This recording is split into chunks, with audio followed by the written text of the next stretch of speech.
حدیث T V electronic media کی دنیا میں فرقہ واریت سے پاک کتاب و سنت کی ایک سچی آواز حدیث ٹی وی، جس پر آپ دیکھ اور سن سکتے ہیں قرآن حکیم کی تلاوت، نبی مکرم صلی اللہ علیہ وسلم کی شان اقدس میں خوبصورت نعتیں، عالم اسلام کے ممتاز اسکالرز کے لیکچرز، بچوں اور خواتین کی اسلامی اور روحانی تربیت کے حوالے سے خصوصی پروگرامز۔ ہم نے حدیث ٹی وی کے ذریعے اسلام کا پیغام پاکستان اور دنیا بھر کے ناظرین تک پہنچانے کا عزم کیا ہے۔ اللہ ہم سب کا حامی و ناصر ہو۔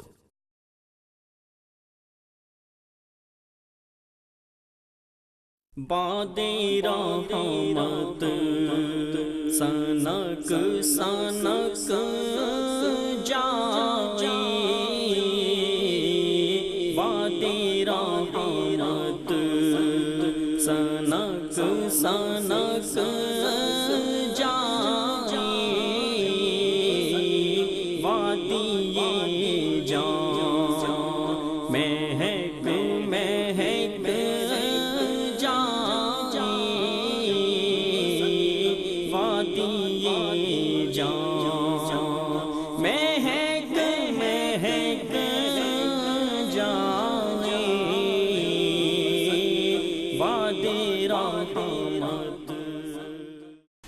وَإِنْ خِفْتُمْ أَلَّا تُقْسِطُوا فِي الْيَتَامَى فَانكِحُوا مَا طَابَ لَكُم مِّنَ النِّسَاءِ مَثْنَىٰ وَثُلَاثَ وَرُبَاعَ فَإِنْ خِفْتُمْ أَلَّا تَعْدِلُوا فَوَاحِدَةً أَوْ مَا مَلَكَتْ أَيْمَانُكُمْ ذَلِكَ أَدْنَىٰ أَلَّا تَعُولُوا۔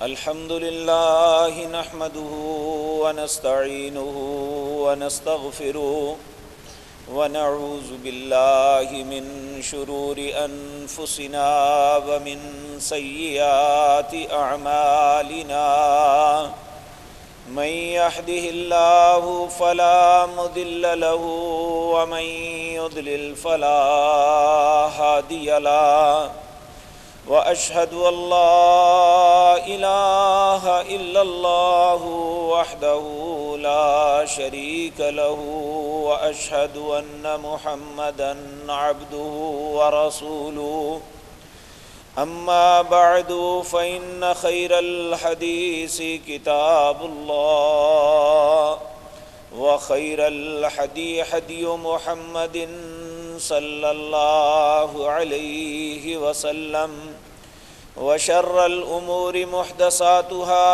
وكل محدثة بدعة وكل بدعة ضلالة وكل ضلالة في النار۔ رب اشرح لي صدري ويسر لي أمري واحلل عقدة من لساني يفقهوا قولي۔ اللهم انفعنا بما علمتنا وعلمنا ما ينفعنا وزدنا علما۔ رب اوزعني ان اشكر نعمتك التي انعمت علي وعلى والدي وان اعمل صالحا ترضاه واصلح لي في ذريتي إني تبت إليك وإني من المسلمين۔ أعوذ بالله السميع العليم من الشيطان الرجيم، بسم الله الرحمن الرحيم۔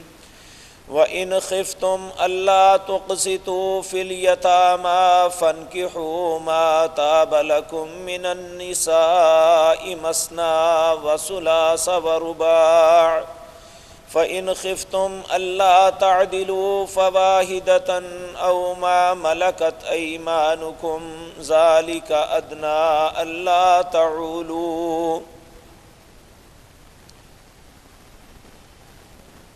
حضرات محترم، میں آپ کے سامنے جو گزارشات کر رہا ہوں ان میں سب سے پہلی بات جو عرض کی تھی کہ ایک ماں باپ کے ہاں جب اولاد ہوتی ہے تو ماں باپ پہ سب سے پہلی ذمہ داری یہ عائد ہوتی ہے کہ وہ اللہ کی اس نعمت کا شکر ادا کرے۔ میں ساتھ ساتھ یہ بات عرض کرتا چلوں، جو بھی انسان اللہ کے دیے ہوئے اصول سے ہٹ کے اپنی خواہش اور مرضی کے مطابق کوئی بھی امر انجام دیتا ہے تو ان باتوں سے اللہ کا کچھ نہیں بگڑتا۔ جو کچھ ہم کرتے ہیں ہمیں اس کا بدلہ نقد مل جاتا ہے، یعنی دنیا کی زندگی کے اندر ہی اس کا ریٹرن واپس آ جاتا ہے۔ ایک انسان جسے اللہ نے اولاد جیسی نعمت سے نوازا ہے، چاہیے تو یہ تھا کہ جس طرح ہم آج بھی، بے شک وہ ہماری اپنی خواہش کے مطابق ہی ہوتی ہے، کوئی انسان اپنا گھر بناتا ہے، کوئی دکان بناتا ہے، فیکٹری لگاتا ہے، کسی کام کا آغاز کرتا ہے تو اس کی خواہش ہوتی ہے کہ یہاں قرآن کی تلاوت سے یا کسی اچھے عمل کے ساتھ اپنے کام کا آغاز کیا جائے تاکہ میرے کام کے اندر اللہ برکت نصیب فرما دے۔ میرے عزیز بھائیو، جب ہم ایک دکان شروع کرتے ہیں، ایک فیکٹری چلاتے ہیں یا ایک گھر میں اپنی زندگی کا آغاز کرتے ہیں تو ہمیں یہ بات سمجھ میں آتی ہے اور ہمارے فہم کے اندر یہ بات موجود ہے کہ ہم اگر اچھائی کے ساتھ اس کو شروع کریں گے تو ہمیں اس کا ریٹرن اچھائی سے ملے گا۔ تو جب ہم اپنی بچوں کی، اپنی اولاد کی زندگی کا آغاز کرتے ہیں تو اس وقت ہماری سوچ کیوں معوف ہو جاتی ہے کہ ہم اپنی اولاد کی زندگی کا آغاز اللہ کی نافرمانی سے کرنا شروع کر دیتے ہیں۔ تو جب ہم ایسا کرتے ہیں تو پھر زندگی میں اولاد کی نافرمانی کی صورت میں ہمارے سامنے ہمیں اس کا بدلہ ملتا ہے۔ پھر ہم چاہتے ہوئے بھی اپنے پاس قوت و طاقت رکھنے کے باوجود، ان کے ماں باپ ہونے کے باوجود، ہمیں بہت سی مشکلات سے دوچار ہونا پڑتا ہے جو انسان چاہتے ہوئے بھی اس سے چھٹکارا ممکن نہیں ہوتا۔ تو اس لیے سب سے پہلی بات یہ سمجھ لیں کہ یہ میں صرف ایک کہانی کی صورت میں آپ کے سامنے عرض نہیں کر رہا، میں درد دل کے ساتھ آپ کو ایک پیغام کنورٹ کر رہا ہوں جو میرے رب نے اپنے پیارے نبی جناب محمد الرسول اللہ صلی اللہ علیہ وسلم پر نازل فرمایا۔ اور اس میں، اس قانون کے اندر نہ میں مبرہ ہوں نہ آپ مبرہ ہیں، دنیا کا کوئی بھی انسان اس سے مبرہ نہیں۔ جو انسان اپنے اولاد کے، اپنے گھر والوں کی زندگی کا آغاز جتنے برے طریقے سے کرے گا، جتنی زیادہ اللہ کی نافرمانی کرے گا، اتنا زیادہ اسے بھگتنا پڑے گا۔ اس کی مثال آپ دیکھ لیں کہ یورپ دنیا کے ترقی یافتہ ممالک میں وہ سارے ممالک شمار ہوتے ہیں۔ علمی اعتبار سے عصری علوم سارے کے سارے منبع وہیں سے پھوٹتے ہیں، اور ٹیکنالوجی ان کے پاس زیادہ ہے، مال و دولت ان کے پاس زیادہ ہے، خوبصورتیاں ان کے پاس زیادہ ہے، لیکن جب اپنی اولاد کے معاملے میں وہ یہ کوتاہی کرتے ہیں، وہ اپنی اولاد کو خود پالنے کے بجائے وہ کسی نرسری میں داخل کر کے بری الذمہ ہو جاتے ہیں، تو اس کا نتیجہ کیا نکلتا ہے؟ ان کی اولاد بھی ماں باپ کو ماں باپ تصور ہی نہیں کرتی، اور اس کا رزلٹ سامنے آ رہا ہے۔ وہ لوگ روتے ہوئے، بلکتے ہوئے مر جاتے ہیں۔ ان کی اولاد سال کے بعد اگر بڑا ہی ماں باپ کے ساتھ کوئی معاملہ کرنا ہو تو انہیں ایک پیغام یا خوشی کا ایک خط لکھ دیتے ہیں کہ آج فلاں خوشی کا دن ہے، اس لیے میں آج تمہیں یاد کر رہا ہوں۔ یہ تعلق رہ جاتا ہے اولاد اور ماں باپ کا۔ یاد رکھیں، جتنی زیادہ اللہ کی نافرمانی کریں گے کسی بھی معاملے میں، اتنا ہی ہمیں اس معاملے میں زیادہ بھگتنا پڑے گا۔ دوسرا مرحلہ تھا اولاد کی تربیت، یہ بھی ماں باپ کی ذمہ داری میں آتی ہے۔ اولاد کی تربیت اگر مستحسن اور اچھی کریں گے، یاد رکھیں وہ اولاد ہمارے لیے خیر کا سبب بنے گی۔ اگر ہم اولاد کی تربیت میں کوتاہی برتیں گے، اگر اولاد کے معاملے میں لاپرواہی کا شکار ہو جائیں گے، تو ایک بچہ جو بے راہ روی میں مبتلا ہو جاتا ہے، وہ چاہے نشے کی لت میں پڑ جائے، وہ جوا کھیلنے لگ جائے، وہ گالیاں بکنے لگ جائے، یا وہ اللہ اپنے ماں باپ کی نافرمانی پہ لگ جائے، تو اگر وہ ایسا کر لے تو ماں باپ کے لیے وہی اولاد جو ایک نعمت کی حیثیت رکھتی تھی، جو ایک سہارا اور دل کے اندر ایک اطمینان قلب کی کیفیت اس کی تھی، وہ اس کے جگر کا ٹکڑا تھا، وہ اپنی اولاد کے لیے اللہ سے دعائیں مانگتے ہیں کہ اے اللہ اس سے بہتر تھا کہ یہ نہ ہوتا۔ یعنی اولاد کے حق میں اس وقت بد دعائیں مانگنا پھر ہمارے کسی کام نہیں آئے گا جب ہم ان کی وقت پہ تربیت نہیں کر سکیں گے۔ آج ہمارا المیہ یہ ہے کہ ہم اس وقت جب اولاد ایک موم کی طرح ہوتی ہے کہ ہم جس طرح چاہے اسے موو کر سکتے ہیں، اس وقت اس کی تربیت سے کوتاہی برتتے ہیں۔ ابھی یہ بچہ ہے، ابھی یہ چھوٹا ہے، ابھی وقت آئے گا تو سمجھ جائے گا، وقت آئے گا تو ایسے ہو جائے گا۔ جب وہ تناور درخت بن جاتا ہے، وہ اپنی ساری ہڈیوں کو مضبوط کر لیتا ہے، اس کی عادات جو ہے یہ پختہ ہو جاتی ہے، پھر ماں باپ کی اگر کوشش بھی ہو کہ میں اسے ایسے موو کر لوں تو اس کے لیے ممکن نہیں ہوتا، پھر وہ اس کی باقی کی زندگی تڑپتے ہوئے گزرتی ہے۔ العیاذ باللہ، اللہ ہر ماں باپ کو ماں باپ پر رحم فرمائے اور ہمارے معاملات کی اصلاح فرمائے اور ہمیں توفیق عطا فرمائے کہ ہمیں اللہ نے جو ذمہ داریاں عطا کی ہیں، ہم ان ذمہ داریوں کو دیانت داری کے ساتھ ادا کریں۔ میرے عزیز بھائیوں، اب تیسری ذمہ داری جو والدین پہ بچوں کے لیے عائد ہوتی ہے وہ ہے ان کا نکاح کرنا۔ بیٹی ہے یا بیٹا، جس طرح ہمارے لیے ان کا آنا ایک خوشگوار لمحہ تھا، دوسرا ان کی تربیت کر کے انہیں کسی اچھے منصب تک پہنچانا یہ ہماری زندگی کا ایک بہترین عمل ہے، بلکہ انسان کی زندگی کا سب سے اہم مقصد ہی یہ ہوتا ہے۔ وہ کاروبار اس لیے کرتا ہے، وہ محنت مزدوری اس لیے کرتا ہے، وہ اپنے آپ کو مشقتوں میں فقط اس لیے ڈالتا ہے کہ اس کی اولاد کے لیے بہتر سہولتیں مہیا ہو سکیں۔ اسی لیے میرے عزیز بھائیو، بعض اوقات ایسا بھی ہوتا ہے کہ انسان اپنی اولاد کی محبت میں، اپنے گھر والوں کی محبت میں وہ حرام تک کمانے سے دریغ نہیں کرتا، حالانکہ ہر انسان کو یہ بات جان لینی چاہیے کہ اگر ہم ان کی محبت کے اندر آ کے انہیں رزق حرام کھلا لیں گے، اگر انہیں یہ رستہ دکھا دیں گے تو یاد رکھیں وہ دنیا اور آخرت میں ہمارے لیے وبال کا سبب بن جائیں گے۔ العیاذ باللہ، اللہ ہم سب پہ رحم فرمائے اور ہم سب کو رزق حرام سے بچا کے رکھے۔ میرے عزیز بھائیوں، جب انسان یہ جوانی کی حدود میں داخل ہوتا ہے، اسے جسمانی اعتبار سے اس کے اندر تغیر و تبدل پیدا ہوتا ہے، اس کی خواہشات بدلتی ہیں، اس کے کھیل بدلتے ہیں، اس کی سوچ میں ایک تبدیلی آتی ہے۔ اور اللہ رب العزت نے جب انسان بچہ تھا تو اس کے معاملات، ان کے دوسرے سلسلوں کو چلانے کے لیے، اس کی خوشی کے لیے، اس کے کھیلنے کا، اس کے کھلونوں کا سبب بنایا اس کے والدین کو۔ والدین بھی یہ ساری چیزیں انہیں مہیا کرتے ہیں۔ اور میرے عزیز بھائیوں، جب انسان بلوغت کی حدود کو کراس کرتا ہے پھر اسے ان کھلونوں کی ضرورت نہیں ہوتی، وہ ایک نیچرل زندگی میں، وہ کھلونوں کے بغیر جو زندگی ہوتی ہے، جو افسانوی زندگی نہیں، جس میں اسے بہلایا نہیں جا سکتا بلکہ وہ ایک حقیقی زندگی میں قدم رکھتا ہے، تو اس وقت فرمایا اب اس کی کچھ خواہشات ہیں، اس کے کچھ معاملات ہیں، انہیں پورا کرنا ضروری ہے، اور ان کے لیے جائز رستہ متعین کر دیا، جو رستہ نکاح کی صورت میں پیدا ہوتا ہے۔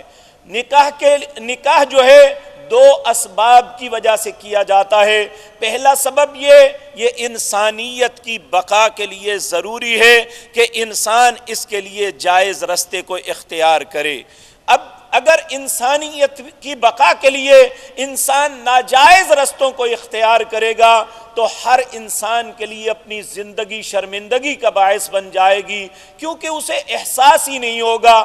میں ایک بہت بڑے انسان کا ایک دنیا میں بہت بڑا اس کا نام تھا، یعنی کھیل کے میدان میں میراڈونا، اسے یہ غالباً 2008 کی بات ہے، اس وقت سعودی ٹیلی ویژن نے اس کو بڑا زیادہ ابھارا تھا، اس بات کو۔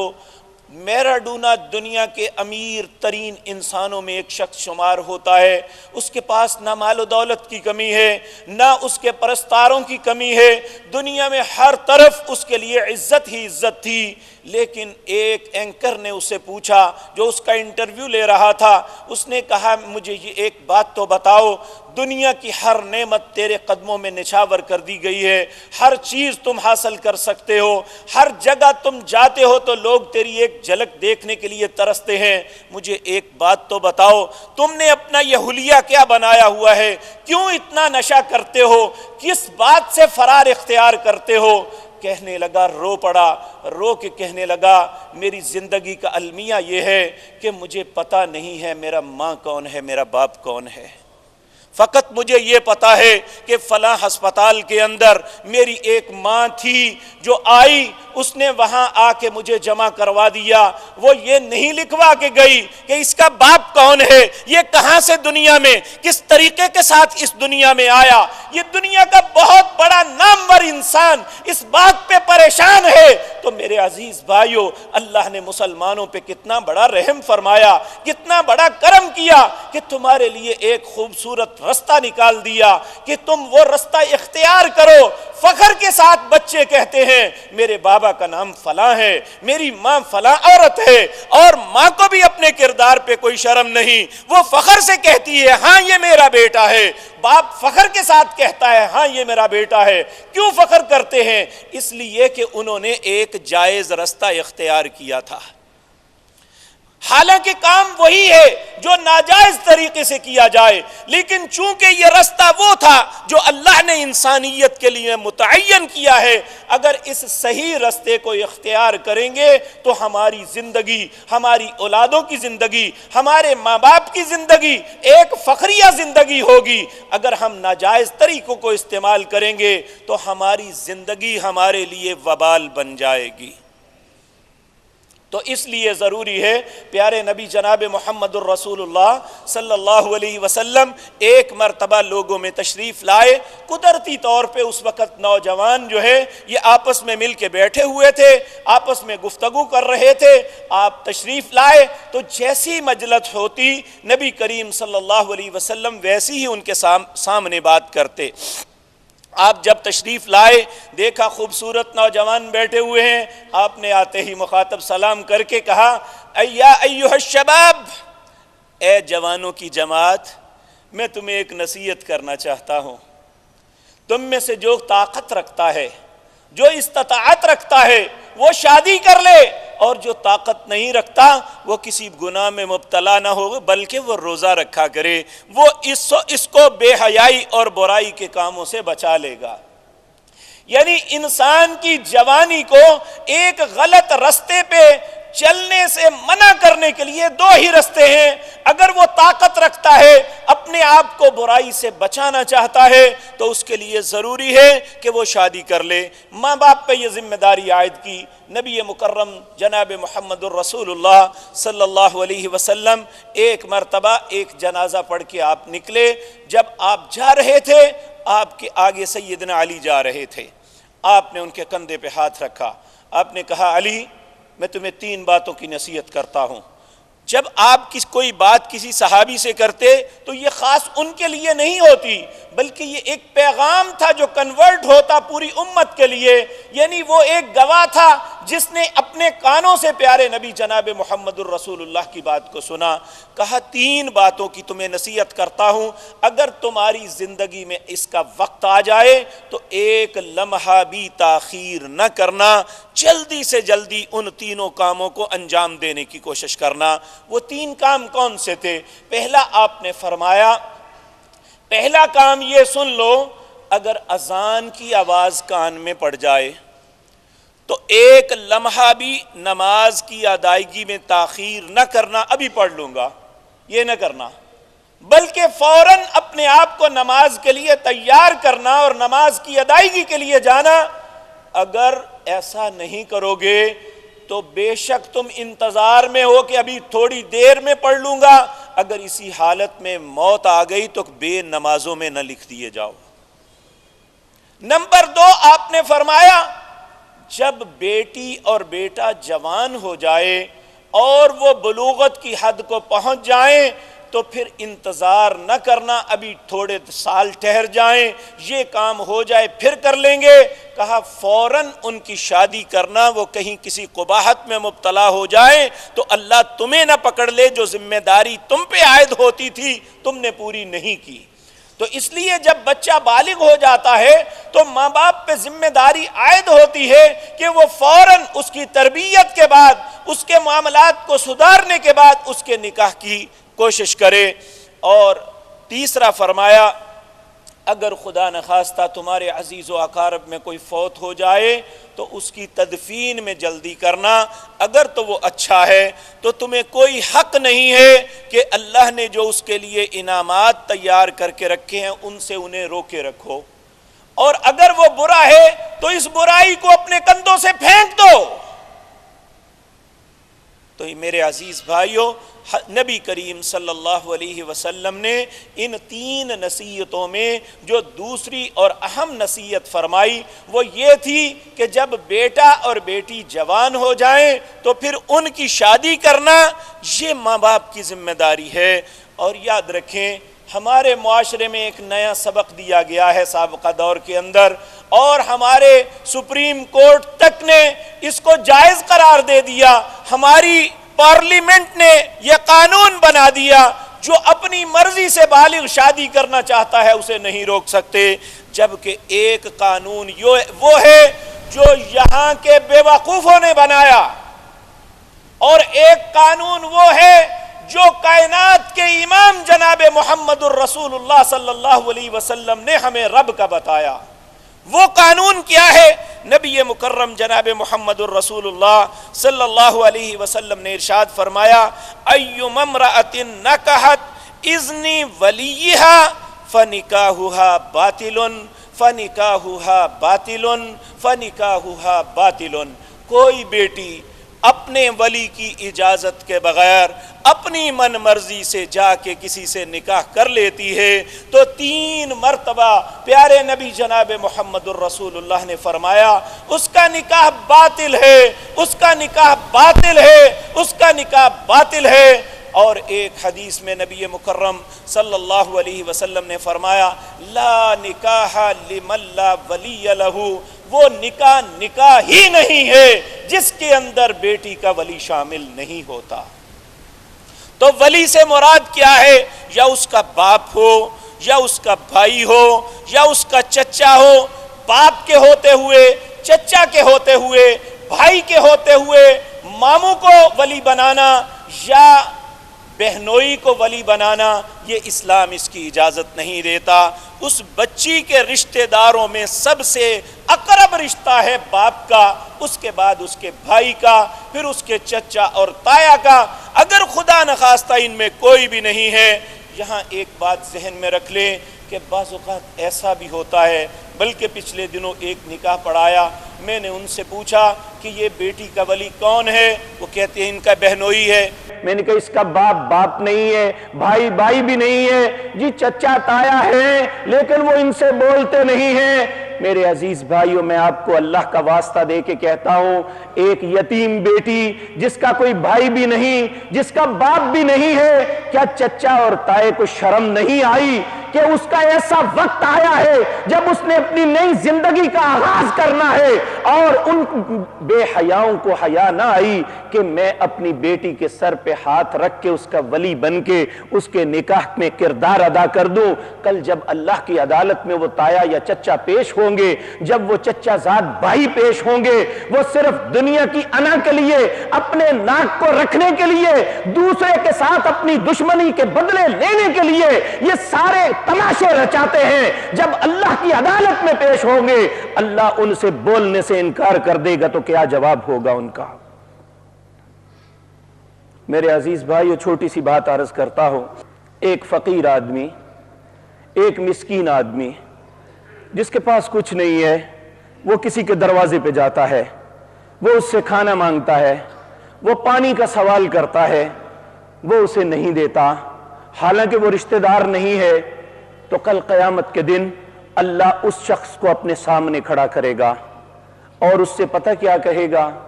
اے میرے بندے، مجھے ایک بات بتا، میں بھوکا تھا۔ کیا اللہ کہیں گے؟ میں بھوکا تھا، میں پیاسا تھا، میں ننگا تھا، تیرے دروازے پہ آیا، تجھ سے کھانے کا سوال کیا، تو نے مجھے دھتکار دیا۔ وہ کہے گا اللہ تو دونوں جہانوں کا مالک ہے، تو کیسے بھوکا ہو سکتا ہے، تو کیسے ننگا ہو سکتا ہے؟ تو اللہ رب العزت فرمائیں گے کیا میرا ایک مسکین، میرا ایک یتیم بندہ، کیا میرا ایک کلاش اور مفلس بندہ تیرے دروازے پہ آیا تھا، تو نے اسے دھکا دیا، تو نے اسے کھانا نہیں کھلایا، تو نے پانی نہیں پلایا، تو نے ننگے کو کپڑا نہیں پہنایا، تو نے اس کو نہیں دھتکارا، اپنے رب کو دھتکارا ہے۔ تو جب یہ یتیم اپنے رب کے سامنے گزارش کریں گے، اے اللہ ہماری زندگی کا جو بھی معاملہ آیا، یہ اپنی انا کو لیے بیٹھا رہا، اے اللہ میرا باپ سر پہ نہیں تھا، میری بہن میرے بھائی سر پہ نہیں تھے، اللہ تو نے مجھے بھائی دیا ہی نہیں تھا، میرا باپ مر گیا، میری ماں بیوہ تھی، اے اللہ میں ایک یتیم بیٹی تھی، یہ صرف اپنی انا کے لیے میری شادی میں نہیں آیا، میرے نکاح میں اس نے کوئی کردار ادا نہیں کیا، تو مجھے بتائیں اللہ پوچھے گا نہیں تو نے اس کو نہیں مجھے دھکا دیا تھا؟ میرے بھائیو، یتیم کے ساتھ شفقت کرنا تو اتنا اہم ہے۔ نبی مکرم جناب محمد الرسول اللہ صلی اللہ علیہ وسلم نے ارشاد فرمایا کہ جو جس گھر کے اندر یتیم پلتا ہے، وہ بیٹی ہے یا بیٹا، وہ اپنے بچوں کی طرح اس یتیم کی کفالت کرتا ہے، اپنے بچوں کی طرح اس سے محبت کرتا ہے۔ کل قیامت کے دن جب جنت کے اندر وہ بھی جائے گا اور اس پوری دنیا کے امام اعظم جناب محمد الرسول اللہ صلی اللہ علیہ وسلم بھی جنت میں جائیں گے، آپ نے فرمایا وہ جنت میں میرے ساتھ اس طرح ہوگا جس طرح یہ انگلی اس انگلی کے ساتھ ہے۔ تو ہمارا کردار کیا ہوتا ہے؟ ادھر بھائی مرا، ادھر فوت ہوا، ادھر اس کی پراپرٹی پہ قبضہ کرنے کے لیے سارے کاغذات اپنے نام بنوا لیے، وہ یتیم ساری زندگی بلکتے رہے۔ اللہ رب العزت کہتے ہیں ان الذین یاکلون اموال الیتامی ظلما انما یاکلون فی بطونہم نارا وسیصلون سعیرا۔ جو کسی یتیم کا مال کھاتا ہے وہ مال نہیں کھاتا، اپنے پیٹ میں جہنم کی آگ بر رہا ہے۔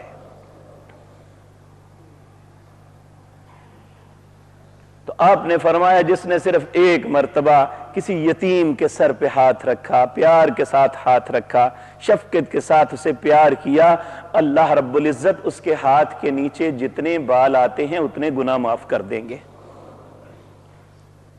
میرے بھائیو، ہماری معاشرتی تباہی کا ایک سبب یہ بھی ہے، ہماری ناک جو ہے ہمیں کھڑا نہیں ہونے دیتی، ہماری انا ہماری گردن کو جھکنے نہیں دیتی، ہمیں اللہ کی فرما برداری کرنے نہیں دیتی۔ ہم اپنے معاشرے میں اپنی انا کے لیے یہ سب کچھ کرتے ہیں کہ ہماری وجہ سے کتنے لوگ ہیں جو مصیبتوں میں مبتلا ہو جاتے ہیں۔ اور بعض اوقات ایسا بھی ہوتا ہے اپنی انا کی بینٹ اپنے بچوں کو چڑھا دیتے ہیں، بس میں نے کہہ دیا، اب کیسے ممکن ہے کہ میری مخالفت ہو؟ میرے عزیز بھائیوں، نبی مکرم صلی اللہ علیہ وسلم کے سامنے ایک بیٹی آئی، آ کے عرض کیا اے اللہ کے رسول صلی اللہ علیہ وسلم، میرے باپ نے میری شادی ایک ایسے شخص سے کر دی ہے جسے میں پسند نہیں کرتی۔ دیکھیں، جہاں بیٹوں کی پسند کی ہم خیال رکھتے ہیں وہاں بیٹیاں بھی یہ حق رکھتی ہیں کہ ہم ان کی پسند کا خیال رکھیں۔ ہاں، بعض اوقات ایسا ہوتا ہے جس طرح آج ہو رہا ہے، موبائل کی وجہ سے، انٹرنیٹ کی وجہ سے بیٹیاں یہ کڈنیپ ہو جاتی ہیں، ذہنی طور پہ اغوا ہو جاتی ہیں اور کسی غلط شخص کے ہتھے چڑھ جاتی ہیں۔ ایسے حالات میں ماں باپ اگر سٹینڈ لیتے ہیں تو درست ہے، لیکن جب وہ جائز بات کر رہی ہو تو ماں باپ کے لیے ضروری ہے کہ اپنی بیٹی کی بات کو تسلیم کریں۔ اس نے عرض کیا، اللہ کے رسول، جس سے میرے باپ نے شادی کی ہے تو میں اسے پسند نہیں کرتی۔ آپ نے فرمایا، بیٹی اب تیری مرضی ہے کہ تیرے باپ نے جو فیصلہ کیا ہے اس پہ قائم رہے، اگر نہیں رہنا چاہتی تو ٹھیک ہے، چھوڑ دو۔ اس نے کہا، نہیں یا رسول اللہ، جب میں اس کے حقوق ہی نہیں ادا کر سکوں گی، میں اسے اس کا حق ہی نہیں دے سکوں گی تو پھر میں گناہگار ہو جاؤں گی، اس لیے میں یہ معاملہ چلا نہیں، میرے بس کی بات نہیں ہے، میں نہیں چلا سکتی۔ آپ نے اسے فرمایا، اس نے ایک باغ حق مہر تمہیں لکھا ہے، تمہیں وہ واپس کرنا پڑے گا۔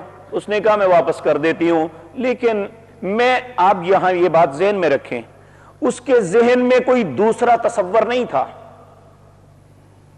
ایک یہ ہوتا ہے کہ کوئی عورت اس کے ذہن میں تصور کسی اور دوست کا ہے اس لیے اسے چھوڑنا چاہتی ہے۔ نبی صلی اللہ علیہ وسلم نے فرمایا، جو ایسا ذہن رکھ کے جو عورت اپنے خامد کو چھوڑتی ہے، اللہ اسے جنت کی خوشبو بھی نہیں پہنچائیں گے۔ جنت جانا تو بڑی دور کی بات ہے، وہ جنت کی خوشبو بھی نہیں پائے گی۔ یعنی یہ سارے معاملے، یہ آداب اس لیے بتائے جا رہے ہیں کہ اسلامی معاشرہ جو ہے بڑا خوبصورت معاشرہ بنے۔ اس میں ہر انسان کے حق کو اس کو پہنچانا چاہیے۔ اگر وہ بیٹی ہے جو اس کے حقوق بنتے ہیں وہ اسے دینے چاہیے، اگر بیٹا ہے جو حقوق اس کے ہیں والدین کو اسے دینے چاہیے، اگر والدین کے جو حق ہیں وہ انہیں دینے چاہیے۔ اب والدین کا حق عدالت کو دے دیا جائے اور عدالت ہر بدمعاش کے ساتھ کسی کی بیٹی کو چلا دے، اس سے بڑی ضلالت اور گمراہی کوئی نہیں ہو سکتی۔ اور ہمارے ججز کو بھی یہ بات سوچنی چاہیے، کل اللہ کی عدالت میں انہیں جواب دینا پڑے گا کہ کتنی بیٹیوں کی عصمتوں کو ان عدالتوں نے روندا ہے، صرف اس لیے کہ پارلیمنٹ نے قانون پاس کر دیا ہے۔ کیا بہت سے قوانین کے خلاف سوموٹو ایکشن نہیں ہوئے؟ کیا اس بد کرداری کے خلاف کوئی سوموٹو نہیں ہے؟ جن ماں باپ نے پوری زندگی اولادوں کو پالا، اپنے پیٹ کو کاٹ کے اپنی بیٹیوں کو کھلایا، کیا ایک دن بیٹی کسی کے بہکاوے میں آ کے ماں باپ کو بلڈوز کر کے عدالت میں ایک غیر کے ساتھ چلی جاتی ہے تو پھر اس کے بعد اس کا ٹھکانہ دارالامان کے علاوہ کوئی نہیں ہوتا؟ کیونکہ جو اللہ کی نافرمانی کر چکی، اس میں خیر کا پودا کبھی نہیں اگے گا۔ تو اس لیے یہ بات یاد رکھ لینی چاہیے کہ جب ہم یہ کردار ادا نہیں کریں گے، جب تک ہم ان رستے کو نہیں اپنائیں گے جو اسلام نے ہمارے لیے متعین کیا ہے، ہمارے لیے خوشی کا کوئی رستہ نہیں ہوگا، ہمارے لیے خیر کی کوئی پہلو نہیں ہے، جب تک ہم اللہ کی فرما برداری میں اپنے آپ کو تیار نہیں کر لیں گے۔ اس میں کوئی شک نہیں ہے کہ آج دنیا کے اندر انسان تھوڑی سی زندگی ہے تڑپ کے ماں باپ گزار لیں گے، لیکن بچوں کو یاد رکھ لینا چاہیے، جو اپنے ماں باپ کو تڑپتا ہوا چھوڑ کے اور اپنی زندگی کے فیصلے خود کر کے ان کے لیے ایک اذیت اور کربناک زندگی بنا دیتے ہیں۔ نبی مکرم صلی اللہ علیہ وسلم جب آپ معراج پہ گئے، ہم نے تو واقعہ معراج کو صرف مولویوں نے کھانے پینے کا بنا لیا نا، حالانکہ جو اہم باتیں ہیں ان کی طرف توجہ نہیں دی۔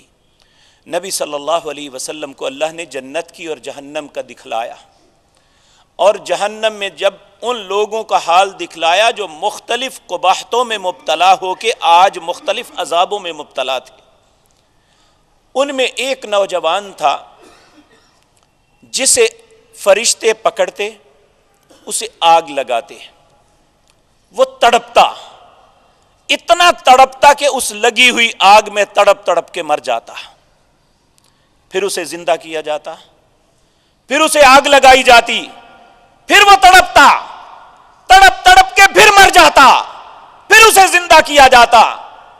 پوچھا جبریل یہ بدقسمت کون ہے؟ جبریل نے عرض کیا ہے اللہ کے رسول یہ آپ کی امت کا وہ نوجوان بیٹا ہے، یہ وہ جوان بیٹی ہے جس نے کچھ زندگی میں ایسا فیصلہ یا ایسے معاملات کیے جس کی وجہ سے اس کے ماں باپ تڑپتے رہے، اب قیامت تک اللہ اسی طرح آگ لگا کے انہیں تڑپاتا رہے گا۔ تو میرے عزیز بھائیو، ہم صرف ظاہری چیز دیکھتے ہیں کہ میں اپنی پسند، میں ہر چیز اپنی مرضی کے مطابق کروں گا کیونکہ میری زندگی ہے۔ اسلام اسے تسلیم نہیں کرتا، یہ میری زندگی نہیں ہے، یہ جس نے زندگی دی ہے وہ صرف میری زندگی میں یہ دیکھنا چاہتا ہے کہ ایہم احسن عملا، کون اچھا کام کرتا ہے۔ الذی خلق الموت والحیات لیبلوکم ایکم احسن عملا، وہ یہ نہیں سوچتا کہ اس کی خواہش کیا ہے، اس کی سوچ کیا ہے، اس کی خواہش، ہر خواہش کو پورا ہونا چاہیے۔ میرے عزیز بھائیوں، انسان کی بہت سی خواہشیں ایسی ہیں جو انسان کو دردناک عذاب کا مستحق بنا دیتی ہیں، العیاذ باللہ۔ اللہ ہمیں ایسی خواہش ہمارے دلوں میں پیدا ہی نہ فرمائے، اور اگر پیدا ہوتی ہے تو ہمیں اس پہ صبر کی توفیق عطا فرما دے کہ ہم اس خواہش کو پورا نہ کریں جو اللہ کی ناراضگی کا سبب بن جائے۔ تو میرے عزیز بھائیوں، جب تیسری ذمہ داری والدین پہ یہ عائد ہوتی ہے کہ وَأَنكِحُوا الْأَيَامَ، وہ شادی کریں، وَأَنكِحُوا الْأَيَامَ مِنْكُمْ وَالصَّالِحِينَ مِنْ عِبَادِكُمْ وَإِمَائِكُمْ إِن يَكُونُوا فُقَرَاءَ يُغْنِيهُمُ اللَّهُ مِنْ فَضْلِهِ وَاللَّهُ وَاسِعٌ عَلِيمٌ، کہ وہ اپنی اولاد میں سے، اپنی بیٹیوں اور بیٹوں میں سے، اپنے غلاموں میں سے، اپنی لونڈیوں میں سے جو جوان ہو جاتے ہیں، جن کے ان کے دائیں ہاتھ اللہ نے مالک بنائے ہیں، وہ ان کی شادیاں کریں۔ یہ مت سوچیں کہ ابھی یہ کام نہیں کر رہا، وہ یہ مت سوچیں کہ ابھی ان کے معاملے ابھی پوری طرح درست نہیں ہوئے، بلکہ انہیں اس گناہ سے، ان قباحتوں سے بچانے کے لیے ان کی شادی کر دی جائے۔ یہاں ایک عجیب بات ہے کہ ہمارے ملک میں یہ بھی ایک قانون بنا دیا گیا کہ چھوٹی عمر کی لڑکی بڑے سے اور بڑی عمر کی عورت چھوٹے لڑکے سے شادی کرے تو گرفتار کر لیا جاتا ہے۔ میرے عزیز بھائیوں، اللہ نے اس کی ممانعت کہیں نہیں فرمائی۔ اگر کوئی والدین غلط فیصلہ کرتے ہیں، جس طرح کے بعض جاہل لوگ اپنی بیٹیوں کو بیچتے ہیں اپنے پیسے کے حصول کے لیے، اپنی لالچ کے اندر ایسا کردار ادا کرتے ہیں، ان کے غلیظ کردار کو روکنا یہ بات درست ہے، لیکن یہ کوئی بات نہیں ہے کہ اگر کوئی چھوٹی عمر ہے تو بڑی عمر سے شادی کر لے تو اسے گرفتار کر لیا جائے کہ کیوں کی ہے۔ اسلام نے کہاں منع کیا ہے؟ اگر وہ بیٹی بھی راضی ہے اور جو شادی کر رہا ہے وہ بھی اس پہ راضی ہے تو اس میں حرج کیا ہے؟ آپ دیکھیں نبی کریم صلی اللہ علیہ وسلم، آپ 25 سال کے کڑیل نوجوان سیدہ خدیجہ الزہرا 40 سال کی پوری عمر کی عقل مند اور دانا خاتون، آپ نے ان سے شادی کی۔ ایک پہلو یہ ہے۔ دوسری شادی سیدہ عائشہ صدیقہ رضی اللہ تعالی عنہا سے ہوئی، اس وقت آپ کی عمر 53 سال تھی، سیدہ عائشہ صدیقہ رضی اللہ تعالی عنہا کی 9 سال تھی، تو یہ شادی بھی ہوئی۔ یہ دونوں پہلو موجود ہیں۔ تو اگر یہ گناہ ہے، اگر یہ غلط ہے، اگر یہ اللہ کے قانون کے خلاف ہے، تو اس دنیا کے سب سے پاک باز انسان نے یہ کام کیا ہے، تو اگر وہ گناہ نہیں ہے تو ہم اسے گناہ قرار دے کے خود اللہ کی عدالت میں مجرم بن رہے ہیں۔ اس لیے ویسے یہ ایک اہم بات جو ہے، ایک شخص، ایک نوجوان ایک دن نبی صلی اللہ علیہ وسلم کے پاس آیا، اس نے آپ سے اجازت طلب کی کہ یا رسول اللہ میں فلاں عورت سے شادی کرنا چاہتا ہوں۔ تو آپ چونکہ نفسیاتی طور پہ بہت دانا اور عقل مند تھے. آپ یہ فوراً سمجھتے تھے کہ یہ معاملہ چلے گا یا نہیں. انسان ہونے کے ناطے بعض اوقات غلطی بھی ہو جاتی، جس طرح کہ حضرت زید اور سیدنا زینب کے متعلق آپ نے فرمایا کہ کوئی بات نہیں کر دو، لیکن وہ معاملہ نہ چل سکا. اس نوجوان کو آپ نے فرمایا وہ بہت بڑی عمر کی عورت ہے، تم اپنی ہم عمر سے شادی کرو، تم اس سے کھیلو تو وہ تم سے کھیلے، یعنی تمہاری زندگی اچھے طریقے سے بسر ہو. تو یہ ایک ٹھیک ہے کہ انسان کو معاملات کو طے کرتے وقت یہ چیزوں کا خیال رکھے، تو اس میں کوئی حرج والی بات نہیں ہے. ایک بات یاد رکھیں، نبی صلی اللہ علیہ وسلم نے فرمایا 4 چیزوں کو تم مد نظر رکھ کے اپنی بیٹے یا بیٹی کی شادی کرتے ہو. پہلی بات حسب نسب، خاندانی وجاہت دیکھتے ہو کہ یہ خاندان اور ہمارا خاندان برابر ہے یا نہیں. دوسرا خوبصورتی، کہ ہمارا بیٹا جتنا خوبصورت ہے یا ہماری بیٹی جیسی خوبصورت ہے ایسا یہ بھی ہے یا نہیں. تیسرا فرمایا تم مال دیکھتے ہو، آپ نے فرمایا کوئی حرج نہیں. چوتھا کہا دین، کہا پھر 3 مرتبہ فرمایا تمہاری ماں تمہیں گم پائے دین کو ترجیح دیا کرو، تمہاری ماں تمہیں گم پائے دین کو ترجیح دیا کرو، تمہاری ماں تمہیں گم پائے دین کو ترجیح دیا کرو. اس لیے جب ہم بیٹے یا بیٹی کی شادی کرنے لگیں تو سب سے پہلی بات اور ترجیح جو ہمارے ذہن میں ہونی چاہیے وہ یہ کہ انہوں نے نئی زندگی کا آغاز کرنا ہے اور ایک نئے خاندان کا سربراہ بننا ہے، اور اگر ان کے پاس دین ہوگا تو آنے والی نسلیں سدھریں گی. تو اگر ہم اس بات کو ترجیح دیں گے تو انشاءاللہ یہ آگے والا سلسلہ بہتر ہوگا. جب ہم دین کو کوئی ترجیح نہیں دیں گے، فقط مال و دولت کو یا خاندانی وجاہتوں کو دیکھیں گے یا خوبصورتیوں کے پیچھے مریں گے، دین کو بالکل ترجیح نہیں دیں گے، تو پھر آنے والی نسلیں ہمارے لیے خیر کا سبب نہیں بن سکیں گی. اس لیے پیارے پیغمبر جناب محمد الرسول اللہ صلی اللہ علیہ وسلم نے فرمایا کہ یہ ساری باتیں ٹھیک ہے، اہم ہیں، آپ انہیں دیکھو کوئی حرج نہیں، لیکن دین کو ترجیح دیا کرو. اگر ایک عورت میں ساری دوسری نعمتیں، ساری دوسرے خوبصورتیاں موجود ہیں لیکن دین بھی ہے، یا خوبصورتیاں تو موجود ہے دین نہیں ہے، تو اسے مت ترجیح دو. ایک میں کچھ تھوڑا بہت نقص ہے لیکن دین اس کے پاس موجود ہے، تو پھر دین کو ترجیح دے کے اس سے اپنی زندگی کا ساتھی بنا لینا، یہی اللہ کی طرف سے حکم ہے. اللہ رب العزت اس کی تعمیل کرنے کی توفیق عطا فرمائے. میرے عزیز بھائیو، نبی کریم صلی اللہ علیہ وسلم نے یہ حکم دیا. اور آخری بات یہ عرض کر دوں، یہ جو نکاح ہوتا ہے یہ صرف اپنے جذبات کی تسکین کے لیے نہیں ہوتا، یہ بات ذہن میں رکھیں. نکاح جو ہے یہ صرف جذبات کی تسکین کے لیے نہیں، بلکہ جس طرح ہماری نماز عبادت ہے، جس طرح ہمارا روزہ عبادت ہے، جس طرح ہمارا زکوٰۃ ادا کرنا عبادت ہے، جس طرح حج یا عمرہ کرنا عبادت ہے، اسی طرح نکاح جو ہے یہ اللہ کے حکم کے مطابق فیصلہ کر کے زندگی کا آغاز کرنا، یہ بھی ایک عبادت ہے. نبی کریم صلی اللہ علیہ وسلم نے ایک مرتبہ فرمایا، آپ اس بات پہ غور کریں، انسان 3 درہم 3 روپے ہیں جو خرچ کرتا ہے.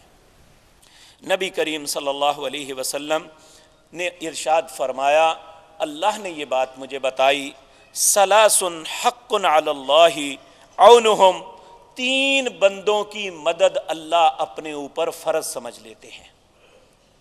جس طرح کوئی بندہ سمجھتا ہے نا یہ مجھ پہ فرض ہے، میں نے ہر صورت کرنا ہے، اللہ مالک 3 بندوں کی مدد کرنا اپنے اوپر فرض کر لیتے ہیں کہ میں ان کی مدد ضرور کروں گا. ان میں پہلے المجاہد فی سبیل اللہ، جو اللہ کے راستے میں جہاد کرتا ہے، اللہ قسم کھا کے کہتے ہیں میں اس کی ضرور مدد کروں گا. نمبر 2 والمقاتب الذی یرید الادا، وہ مقروض جو اپنا قرضہ ادا کرنا چاہتا ہے اور قرضے کی ادائیگی کی کوشش کر رہا ہے، اللہ پہ فرض ہو جاتا ہے کہ وہ اس کے قرضے کو انشاءاللہ ہر صورت ادا فرما دیں گے۔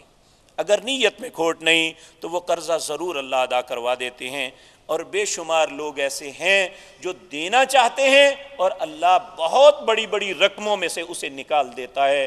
اللہ رب العزت ہر مسلمان پہ رحم کرتے ہوئے اگر کوئی کسی قرض میں دبا ہوا ہے تو اللہ اپنی رحمت سے ان کی مدد فرمائے۔ تیسرا فرمایا وَالنَّاكِحُ الَّذِي يُرِيدُ الْعَفَافِ، وہ انسان جو نکاح اس لیے کرتا ہے کہ میں برائیوں سے بچ جاؤں، پاک باز بن جاؤں، تو اللہ اس کی مدد کرنا بھی اپنے اوپر فرض کر لیتے ہیں کہ جس نے پاکیزگی کے لیے نکاح کیا ہے وہ شخص، اللہ کہتے ہیں میں اس کی ضرور مدد کروں گا، اسے ساری زندگی پاکیزگی میں رکھوں گا۔ اللہ ہمیں، ہماری اولادوں کو، سب کو نکاح اسی نیت سے کرنے کی توفیق دے اور نکاح کے بعد ہمیں پاکیزہ رہنے کی توفیق عطا فرمائے۔ میرے عزیز بھائیوں، یہ ایک عبادت ہے، لیکن بدقسمتی یہ ہے کہ ہم اس عبادت کا آغاز ہی گناہ سے کرتے ہیں۔ اگر ایک آدمی، میں آپ سے سوال کرتا ہوں، اگر ایک آدمی نماز کا آغاز کرتا ہے، اللہ اکبر کہنے کے بجائے وہ زبان سے گالی بک دے تو کیا اس کی نماز رہ جاتی ہے؟ تو جب اپنی نکاح کے لیے ہم اس کا آغاز ہی اللہ کی نافرمانی سے کریں گے تو مجھے بتائیں وہ عبادت رہ جائے گی؟ تو ہم کیا کرتے ہیں؟ اللہ نے زندگی اور توفیق دی تو وہ آپ کے سامنے عرض کروں گا تاکہ ہم ان خباثتوں سے بچ جائیں جو اللہ کی ناراضگی کا سبب بنتے ہیں۔ اللہ ہمیں پاک زندگی میں بھی پاک رکھے، اور اگر ہم سے غلطیاں ہوئی ہیں تو اللہ ہماری اس غلطیوں سے درگزر فرمائے، ہمیں معاف فرما دے، اور اللہ مالک سے دعا ہے اللہ اپنی اطاعت میں زندہ رکھے اور اسی پہ موت نصیب فرمائے۔ اقول قولی ھذا واستغفر اللہ لی۔ ان الحمد للہ نحمده ونستعینه ونستغفره ونعوذ باللہ من شرور انفسنا ومن سیئات اعمالنا، من يهده الله فلا مضل له ومن يضلل فلا هادي له، واشهد ان لا اله الا الله وحده لا شريك له، واشهد ان محمدا عبده ورسوله۔ اللهم صل على محمد وعلى آل محمد كما صليت على إبراهيم وعلى آل إبراهيم إنك حميد مجيد۔ اللهم بارك على محمد وعلى آل محمد كما باركت على إبراهيم وعلى آل إبراهيم إنك حميد مجيد۔ یہ ہمارے ساتھی ہیں حفیظ الرحمان صاحب، انہوں نے کہا ہے میرے بڑے بھائی عبدالجبار صاحب ڈان پلاسٹک انڈسٹری والے بہت بیمار ہیں، ڈاکٹروں نے شوکت خانم کی طرف سے ریلیز کر دیا ہے، اللہ سے دعا کریں اللہ ان پہ رحم فرمائے اور انہیں شفاء کاملہ عاجلہ عطا فرمائے۔ ایک بھائی نے کہا ہے کہ میری نانی بیمار ہیں اور ان کے بیٹے کے خلاف کیس ہیں، دعا کریں اللہ انہیں صحت اور تندرستی دے۔ اگر یہ کیس غلط ہیں تو اللہ ان کو اس میں ریلیف عطا فرمائے۔ تو اگر کوئی انسان مجرم ہے تو اس کے لیے دعا نہیں کی جا سکتی، کیونکہ جب تک مجرموں کی بے کنی نہ ہو تب تک ان کے لیے، ہمارے معاشرے کے لیے اصلاح کا کوئی رستہ نہیں ہے۔ دیکھیں اس میں کوئی شک نہیں، ہمیں اپنے رشتوں سے پیار ہوتا ہے اور پیار ہونا بھی چاہیے، لیکن یہ بات یاد رکھیں کہ وَلَا يَجْرِمَنَّكُمْ شَنَآنُ قَوْمٍ عَلَىٰ أَلَّا تَعْدِلُوا اعْدِلُوا هُوَ أَقْرَبُ لِلتَّقْوَىٰ، کہ کسی قوم کی دشمنی ہمیں مجرم نہ بنا دے، کہ کسی دشمن کو دیکھتے ہوئے بھی ایسا کردار نہیں ادا کرنا چاہیے خود مجرم بن جائے۔ اور مجرم کی سفارش کے لیے آنے والوں پہ نبی کریم صلی اللہ علیہ وسلم سخت غضبناک ہو گئے تھے۔ اگر تو کسی نے جرم کیا ہے تو یا اس کا ایک حل ہے کہ جن کے خلاف جرم کیا ہے، جن کا حق مارا ہے، جن کا قتل کیا ہے، جن کی ڈکیتی کی ہے، جن کی زمین ہڑپ کی ہے، یا جن کے ساتھ کوئی معاملے غلط کیے ہیں، اس سے معافی طلب کی جائے، تب اللہ سے معافی مانگے۔ اگر ہم یہ سارے معاملے اپنی جگہ بھی رہنے دیں اور یہ سمجھیں کہ اللہ سے دعا مانگیں گے تو اللہ ایسا بے انصاف نہیں ہے، یہ بات ذہن میں رکھیں۔ تو میں کسی لگی بندی کے بغیر یہ عرض کروں گا، اگر کوئی بے گناہ ہے تو ہر کے لیے بے شک میں اسے جانتا ہوں یا نہیں جانتا، اے اللہ ہر بے گناہ کو رہائی نصیب فرما، لیکن جو مجرم ہے اللہ میری دعا ہے کہ اللہ ان جرائم پیشہ لوگوں کو ضرور سزا دے۔ رات کا واقعہ ہے، یہاں سے ہماری مسجد کے ایک نمازی نماز پڑھ کے باہر نکلے، یہ گول پارک کے باہر ایک ضعیف العمر ایک بابا جی اور ایک ماں کو دو نوجوان کتے لوٹ رہے تھے۔ میں کتے اس لیے کہتا ہوں کہ جو انسان نہیں ہوتے، جنہیں اللہ بھی سفید بالوں کی حیا کرتے ہیں، یہ بے غیرت اور ذلیل انسان نہ کسی چھوٹے نہ بڑے نہ ماں نہ بہن کی کسی کی عزت نہیں کرتے، اس لیے یہ کتوں سے بھی بدتر ہیں۔ وہ لوٹ رہے تھے، وہ نیچے اترا، ایک کو پکڑ کے اس سے اس کا پسٹل چھینا اور دوسرے نے انہیں خنجر مارا۔ تو میں نے پوچھا کہ پولیس کے پاس گئے ہیں؟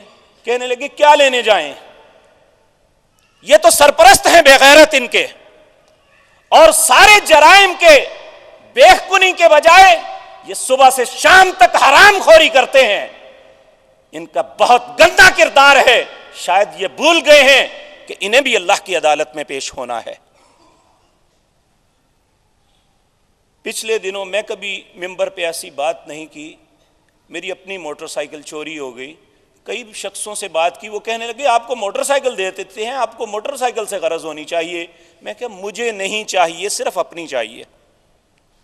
تو پورے شہر میں اگر ہزاروں پولیس ملازمین ہیں، سب کے سب چوری کی موٹر سائیکلیں چلا رہے ہیں اور ان کے مالکان کو نہیں پہنچاتے، اور کوئی ایسا نظام نہیں ہے کہ کسی مظلوم کی داد رسی کی جائے۔ کیا ایسے حالات میں یہ سمجھتے ہیں کہ کوئی مولوی آ کے ان کی میت پہ چند پارے پڑھ دے گا تو یہ بخشے جائیں گے؟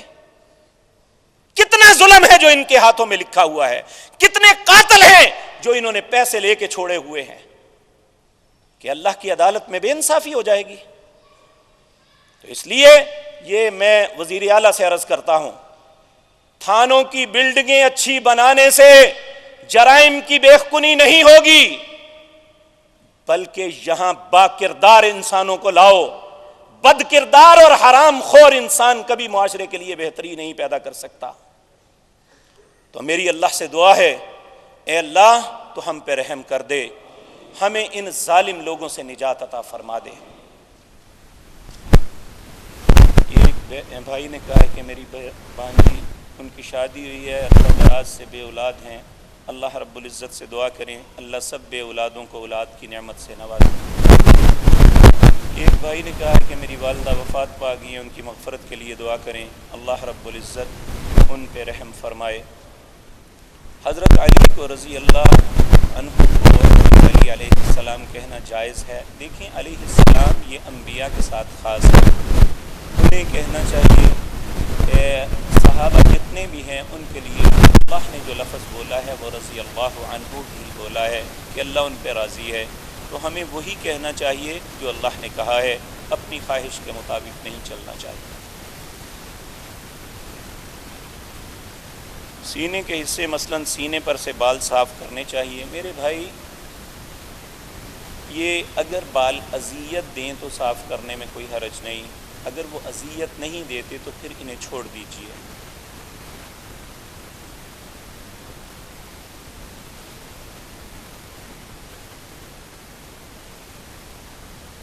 ایک بھائی نے کہا ہے کہ میرے موبائل پر ایک میسج آیا ہے، پیاری سی بات، ہر نماز کے بعد 3 مرتبہ کلمہ پڑھو اور دعا مانگو، اے اللہ یہ کلمہ تیرے پاس میری امانت ہے اور مرنے سے 2 منٹ پہلے مجھے لٹا دینا، اللہ کبھی امانت میں خیانت نہیں کرتا۔ یہ صرف اپنی خواہشات ہیں۔ اگر انسان کلمہ صرف اس شخص کا قابل قبول ہوتا ہے، یہ بات ذہن میں رکھیں جو انسان اپنی زندگی کلمے کے مطابق گزارے گا۔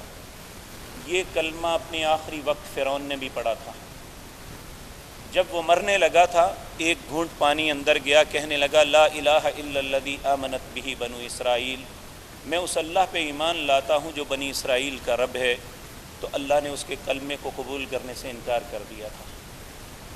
تو اس لیے یہ خصوصاً جو میسیجز آتے ہیں اس میں عموماً ایسی باتیں ہوتی ہیں جو من گڑت اپنی طرف سے بنائی گئی ہوتی ہیں، اس میں آپ تحقیق فرمائیں تو انشاءاللہ آپ کے بات واضح ہو جائے گی۔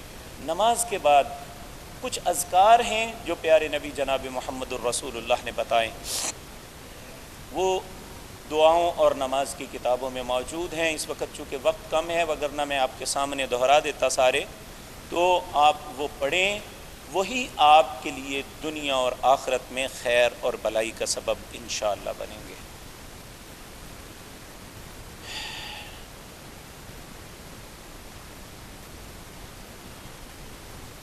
ہماری اس مسجد کے نمازی نعمان بٹ صاحب اس ہفتے میں اچانک قضاء الہی سے وفات پا گئے ہیں، ان کے لیے بھی اور دوسرے مسلمان بھائی جو فوت ہو چکے ہیں، جو بہنیں فوت ہو چکی ہیں، ان کے لیے دعا فرمائیں، اللہ سب پہ رحم فرمائے، اور جو بیمار ہیں اللہ انہیں شفائے کاملہ عاجلہ عطا فرمائے۔ اے اللہ، ہم تیرے عاجز بندے، اے اللہ تیری منت کرتے ہیں، ہم پہ رحم فرما۔ اے اللہ، ہمیں اپنی اطاعت پہ زندہ رکھنا اور اپنی اطاعت پہ موت نصیب فرمانا۔ اے مالک الملک، ہم پہ ہماری اولادوں پہ رحم فرما۔ اے اللہ، ہمارے اس ملک پہ رحم فرما۔ اے اللہ، بہت سے عذابوں میں گھرا ہوا ہے ہمارا ملک، اے اللہ ہمارے گناہوں کو معاف کر دے۔ اے اللہ، مسلمانوں کے دلوں میں محبت ڈال دے۔ اے اللہ، ایک دوسرے کو مارنے والے نہیں، ایک دوسرے کو پالنے والے، اے اللہ ایک دوسرے سے ہمدردی کرنے والے بن جائیں۔ اے اللہ، جس طرح تو نے اہل مدینہ کے دلوں میں الفت اور محبت ڈالی تھی، اے اللہ اس ملک کے باسیوں کے دلوں میں بھی محبت ڈال دے۔ اے مالک الملک، ہم پہ رحم فرما دے۔ سبحان ربک رب العزت عما یصفون وسلام علی المرسلین۔ باد رحمت سنک سنک جائے، باد رحمت سنک سنک جائے،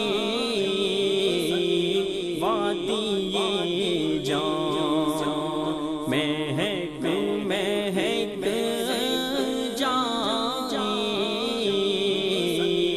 وادی جان مہک مہک جائے،